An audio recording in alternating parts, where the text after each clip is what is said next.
अल्लाह या अल्लाह या रहमान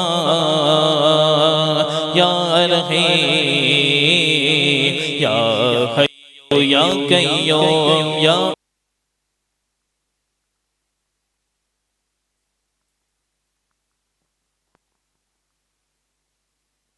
वअला आलिका व अस्हाबिका या नूरल्लाह सल्लल्लाहु तआला अलैहि व आलिहि वसल्लम। इंतहाई काबिल सद एहतराम हाज़रीन किराम, मेरे दोस्तों बुज़ुर्गों, अल्हम्दुलिल्लाह ताला आज हम अज़ीज़ मोहतरम मोहम्मद जुनैद अत्तारी इनकी शादी खानाबादी के मौका पर नबी पाक सल्लल्लाहु अलैहि वालैहि वसल्लम का मुबारक दीन सुनने सुनाने की और आका अलैहिस्सलाम की अज़मतें सुनने सुनाने की सआदत हासिल कर रहे हैं। अल्लाह ताला की बारगाह में दुआ है कि अल्लाह करीम इस शादी को हकीकी माना में शादी खानाबादी बनाए और अल्लाह ताला जुनैद भाई को, इनकी अहलिया को, इनके तमाम अहले खाना को कदम कदम पर खुशियाँ, राहतें, सुकून, इत्मीनान, दारैन की सआदतें, भलाइयाँ, नेमतें नसीब फरमाए। अल्लाह करीम मुझे आपको, हम सब को सिद्दीक़ अकबर के आका, फ़ारूक़ आज़म के मौला, उस्मानी गनी के मलजा, हैदर कर्रार के मअवा, सैयदा फ़ातिमा ज़हरा के अब्बा जान और हसनैन करीमैन के नाना जान की शफ़ाअत नसीब फरमाए। मैंने आप हज़रात के सामने कुरान मजीद फ़ुरक़ान हमीद सूरह फ़ातिहा में से चंद अल्फाज आपके सामने तिलावत किए हैं। अल्लाह ताला इरशाद फरमाता है,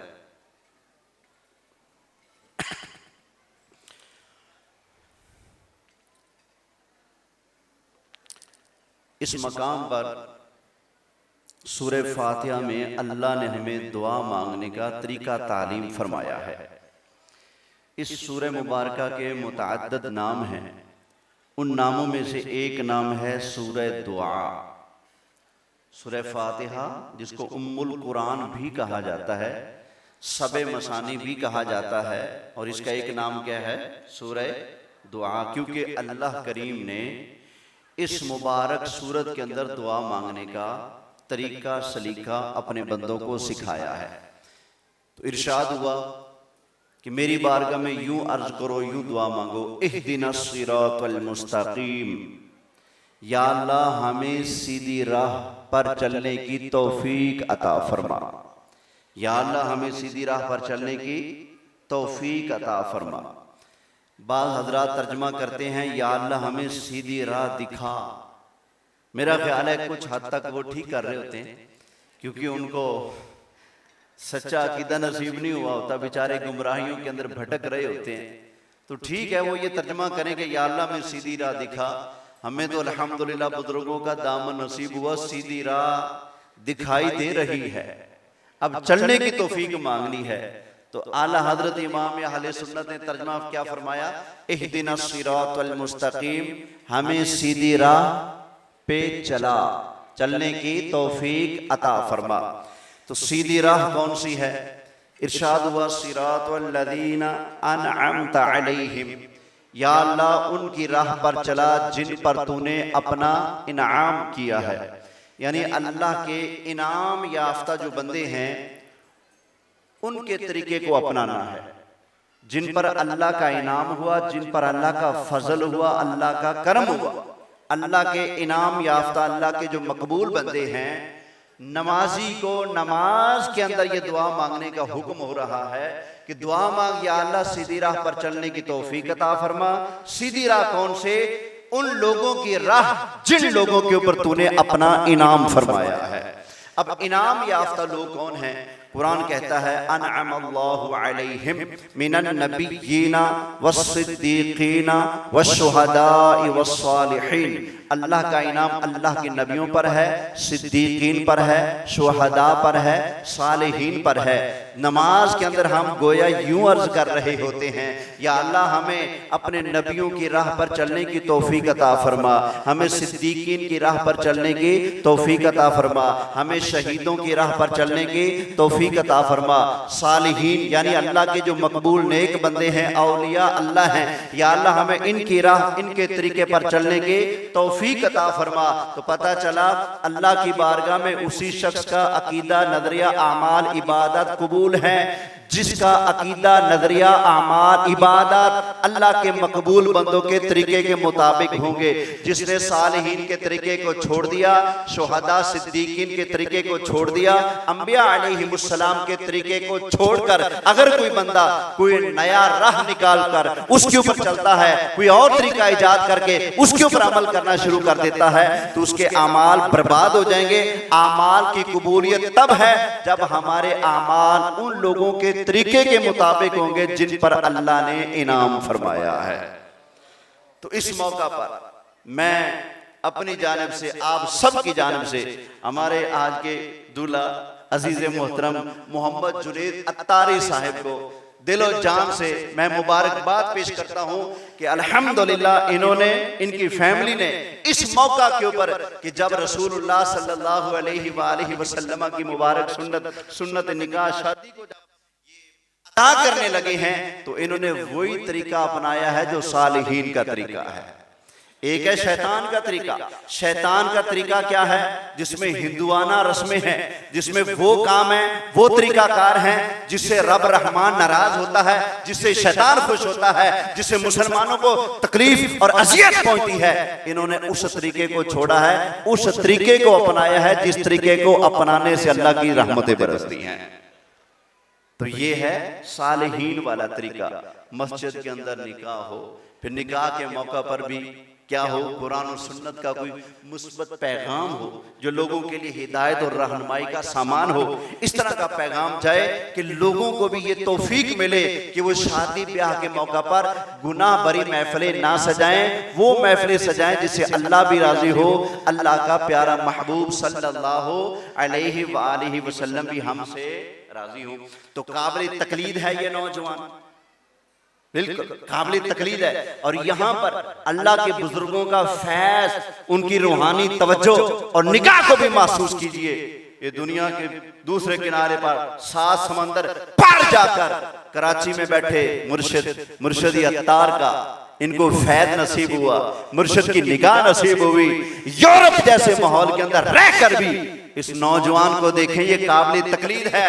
ये देखें अल्हम्दुलिल्लाह इनके चेहरे के ऊपर सुन्नत रसूल सजी हुई है, इनकी पेशानी के ऊपर सजदों का नूर चमक रहा है। अल्लाह हमें सालिहीन के तरीके पर अमल करने की तौफीक अता फरमाए। तो हमने किन के तरीके को अपनाना है? नमाज के अंदर भी हम जिस तरीके पर चलने की दुआ मांगते हैं उसी तरीके को हमने अपनाना है। नमाज से बेवफाई नहीं करनी। नमाज के अंदर तो खड़े होकर कहें इहदिना सिरातल मुस्तकीम सिरातल लदीना अनअमता अलैहिम, या अल्लाह उन लोगों के राह पर चलने की तौफीक अता फरमा जिन पर तूने इनाम किया है। और नमाज के बाद हम उन तरीके वालों को भी भूल जाएं, उनके तरीके को भी नजरअंदाज कर दें, सारे तरीके वो अपना लें जिसमें रब की नाराजगी है, मुस्तफा जान रहमत की सुन्नत का कत्ल है, वो तरीके अपना लें। इसका मतलब है हम तो नमाज के साथ भी बेवफाई कर रहे हैं। ना ना ऐसा नहीं करना, हमने वो तरीके अपनाने हैं जिसमें नमाज के साथ भी वफा हो, दीन मुस्तफा के साथ भी वफा हो। अच्छा आगे क्या है फरमाया? सिरातल लदीना अनअमता अलैहिम गैरिल मगदूबि अलैहिम वलद्दाल्लीन। यहाँ पर दुआ के 2 जुज़ हैं। पहला जुज़ ये है, या अल्लाह सीधी राह पर चलने की तौफीक नसीब फरमा, उन लोगों की राह पर चलने की तौफीक नसीब फरमा जिन पर तूने इनाम किया, तेरे इनाम याफ्ता जो बंदे हैं उनके तरीके और राह पर चलने की तौफीक नसीब फरमा। आगे पनाह है, पनाह मांगनी है, बचना है, भागना है, फिरना है, हटना है। किससे, किन से?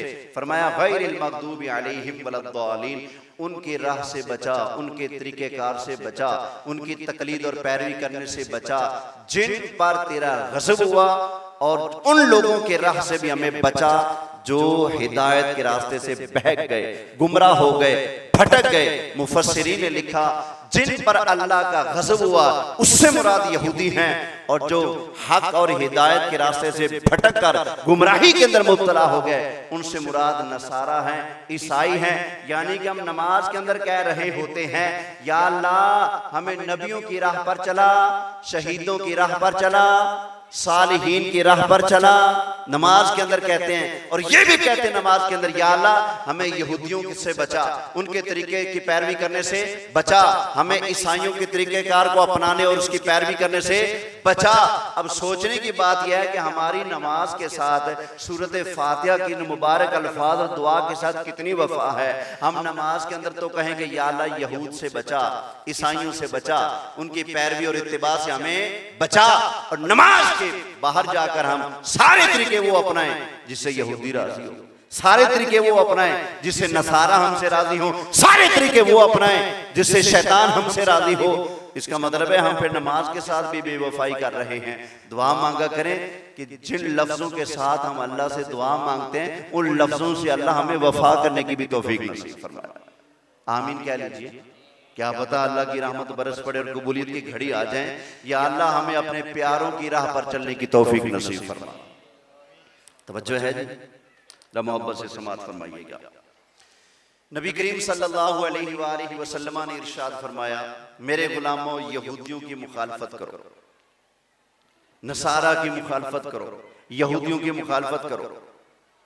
फरमाया वो दाढ़ियां साफ करते हैं, मूछें बढ़ाते हैं, तुम उनकी मुखालफत करो। क्या करो? फरमाया दाढ़ियों को माफी दो, मूछें पस्त करो। ये नबी करीम अलैहिस्सलाम ने उनकी मुखालफत इस अंदाज में करने का हमें हुक्म इरशाद फरमाया। लेकिन हमने क्या किया? शादी ब्याह हो या दीगर तकरीबात, जिंदगी का रहन सहन हो, चलन फिर जो भी मामला हो, हमारा मुसलमान नबी करीम अलैहिस्सलाम के तरीकाकार को अपनाता हुआ कम नजर आता है। यहूदो नसारा के तरीकाकार, उनकी वज़ाकता, उनका लिबास, उनका अंदाज, उनका तरीका, उनका अंदाज़ तकल्लुम अपनाता हुआ ज्यादा नजर आता है। हमारे लिए मशअले राह तो रसूलुल्लाह की हयात तय्यबा है ना, हमारे लिए काबिल तकलीद तो आका अलैहिस्सलाम की ज़ाते वाला सिफात है ना। हमारे लिए मॉडल और मेयार कोई अंग्रेज नहीं, हमारे लिए मॉडल और मेयार कोई काफिर बेईमान नहीं, हमारे लिए मॉडल और मेयार और काबिल तकलीद वो नहीं जो जहन्नम के अंदर जाने वाले हैं। हमारे लिए मॉडल और मेयार वो हैं जो कुल नबियों के इमाम हैं, जिनके सर पर अल्लाह ने खत्म नबूवत का ताज रखा है। वो हमारे लिए मॉडल हैं, मेयार हैं, नमूना हैं, बतौर मिसाल हमारे सामने हैं। अल्लाह को राजी करना चाहते हो, जन्नत में जाना चाहते हो, तो हमारे सामने मॉडल मौजूद है, हमारे सामने मियार मौजूद है। वो मॉडल क्या है? फरमाया लक़द काना लकुम फी रसूलिल्लाहि उस्वतुन हसना। लोगो जन्नत में जाना चाहते हो, रब को राजी करना चाहते हो, तो तुम्हारे सामने बतौर मॉडल, बतौर मियार रसूलुल्लाह की हयात तय्यबा मौजूद है। तो उसको, उसके तरीके को ना अपनाए कि जिसके तरीके से रब रसूल की नाराजगी मिले, उस तरीके को अपनाएं जिस तरीके को अपनाने से रब रसूल राजी होते हैं। अल्लाह अकबर। तो अल्हम्दुलिल्लाह हमारे नौजवान मोहम्मद जुनैद अत्तारी साहब एक इनकलाबी पैगाम लेकर आए। आप सबके लिए पैगाम है, हमारे लिए पैगाम है, हमारी नस्लों के लिए पैगाम है कि हम शादी ब्याह के मामलात इस तरह से भी कर सकते हैं और हमें ऐसा ही करना चाहिए। नाच गाने में क्या रखा है? क्या कोई उसकी कोई फजीलत है, कोई सवाब है? उल्टा गुनाह है। गुनाह की महफिल आप सजाएंगे, जिस जिसको बुलाएंगे आपकी वजह से वो भी गुनाहगार, जो जो गाने सुनेंगे वो भी गुनाहगार, जिसने सुनाए उसके खाते में उन सब का गुनाह भी लिखा जाएगा। जिसने उस बुराई के अड्डे को लगाया और लोगों ने आकर उसको देखा, नजारे किए और सुनकर गाने बाजे गए, सब के सब गुनाहगार तो हैं ही हैं। लेकिन ये सारे लोगों का गुनाह इकट्ठा करके मेजबान के खाते में डाला जाएगा, इसलिए कि उसने उनको इस गुनाह की महफिल में बुलाया है, इसने बुराई का सामान उनके लिए मुहैया किया है। लेकिन अब कुरान और सुन्नत के ऐन मुताबिक चलते हुए ज़िक्र व फ़िक्र की महफ़िल सजाएं, महफ़िल मिलाद सजाएं और नबी करीम अलैहिस्सलाम की शान व अज़मत का पैगाम पहुँचाएँ। दरसे कुरान हो, दरसे हदीस हो और इस्लाह का पैगाम आप कौम तक पहुँचाएंगे तो जितने लोग शादी ब्याह के मौका पर आएंगे, जिसके कान में दीन की बात जाएगी, वो तो सवाब का हकदार है ही है, जिसने इस सारे प्रोग्राम और महफिल का इंतज़ाम